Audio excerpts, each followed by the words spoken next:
Assalamualaikum warahmatullahi wabarakatuh. Hamdan wa syukran lillah. Assalatu wassalamu alaika ya Rasulullah. Qad daqat hilati adhrikni ya Rasulullah. Amma ba'd. Sahabat billah yang dirahmati Allah Subhanahu wa ta'ala. Setiap diri kita pasti ingin memanjakan lidahnya dengan berbagai macam kuliner. Bahkan ada di antara kita yang mencari-cari kuliner yang baru.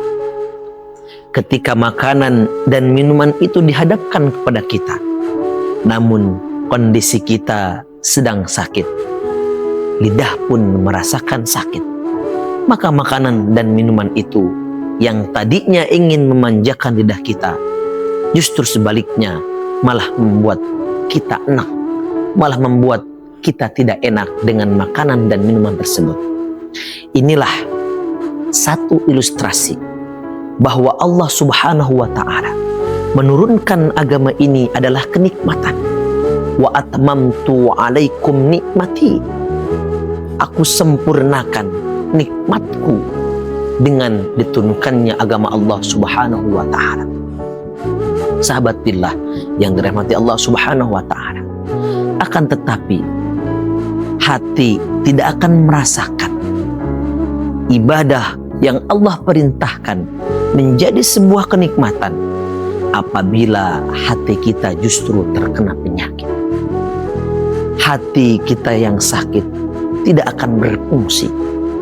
Hati tidak akan merasakan kenikmatan di balik ibadah perintah-perintah Allah Subhanahu wa ta'ala. Hati kita akan malas. Perintah Allah, bentuk-bentuk ibadah disikapi sebagai sesuatu yang membelenggu, yang memberatkan diri kita, karena hati kita tidak berasa, karena hati kita berpenyakit. Maka Rasulullah Shallallahu Alaihi Wasallam menyampaikan dalam salah satu hadisnya, wajada bihinna halawatal iman. Kita akan merasakan, kita akan mendapatkan manisnya ibadah di dalam hati kita apabila hati kita selalu diasah, apabila hati kita selalu dilatih.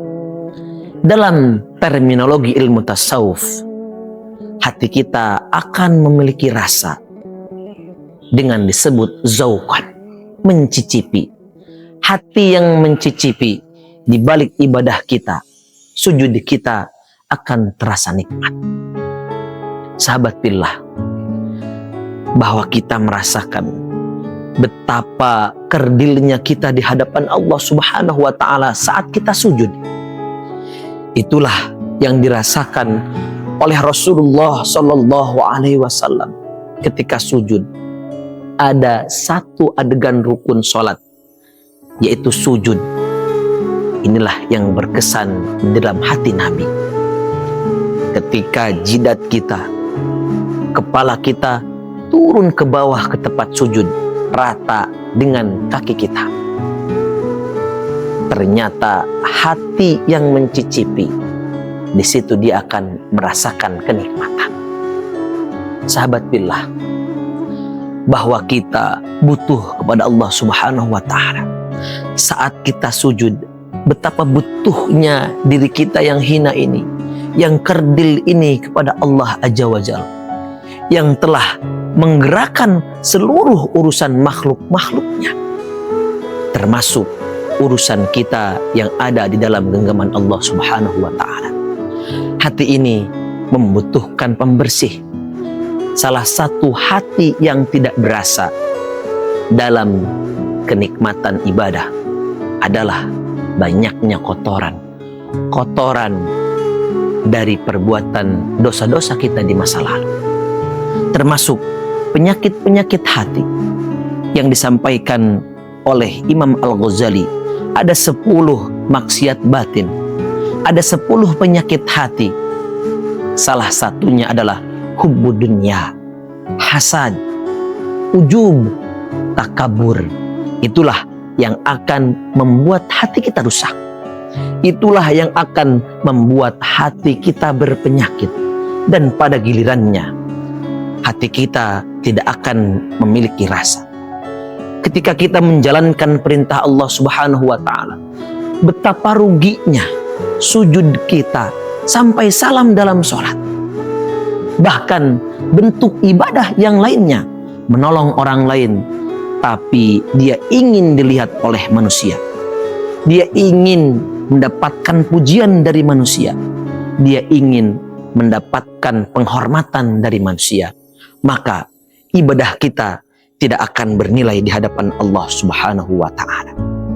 Sahabat billah yang dirahmati Allah Subhanahu wa Ta'ala. Oleh karena itu, kita terus nikmati karunia dari Allah Subhanahu wa Ta'ala. Allah Subhanahu wa Ta'ala menurunkan bentuk-bentuk ibadah dalam agama kita.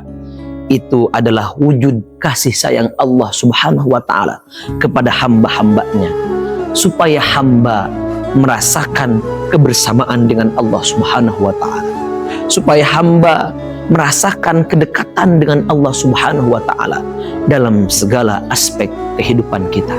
Hasbunallah wa ni'mal wakil, ni'mal maula wa ni'man nasir. Wassalamualaikum warahmatullahi wabarakatuh.